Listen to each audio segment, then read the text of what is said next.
raconté aux Avrichim ce qui s'est passé.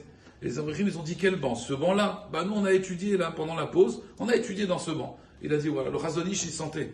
Quand dans un endroit on étudie la Torah, il y a une hashpara. Quand on prie dans un Beth Midrash, il faut savoir ça n'a rien à voir de prier à la maison et prier à la synagogue. On prie dans un Beth Midrash, un lieu d'étude, il y a une kedusha. L'endroit, il s'imprègne d'une kedusha.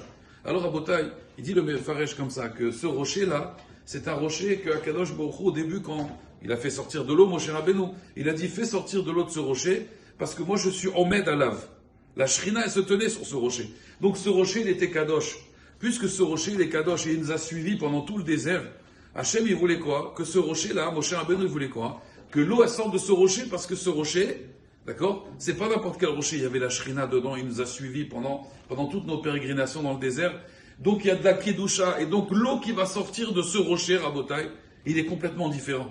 C'est-à-dire, il explique que même l'air que vous respirez au Beth Midrash, c'est un air qui est Kadosh. Vous allez prendre un verre d'eau au Beth Midrash, vous allez faire la bracha, cette eau-là, c'est pas la même eau qu'à la maison. C'est pas la même eau que dans un restaurant. L'eau d'un Beth Midrash, c'est différent. On va prendre un verre d'eau maintenant au robinet. Ce café que vous allez prendre au Beth Midrash, c'est pas le même café que vous avez à la maison.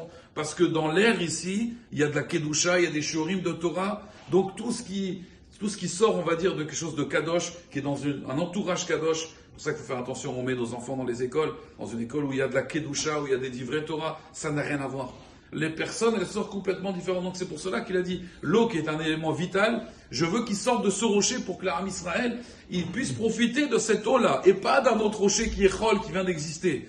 C'est ça en réalité le problème de Moshe Rabbeinu. Moshe Rabbeinu, il savait qu'il fallait sortir de l'eau de quelque chose qui est Kadosh. Il attend de Hashem que notre maison aussi, on la rend Kadosh avec des divrei Torah, et qu'on enlève toutes sortes de saletés, de télévision, de bêtises, que Hashem, on arrive à être Mekadesh, des choses. Amen. Amen. Dans une particulière, on sort particulier. Exactement.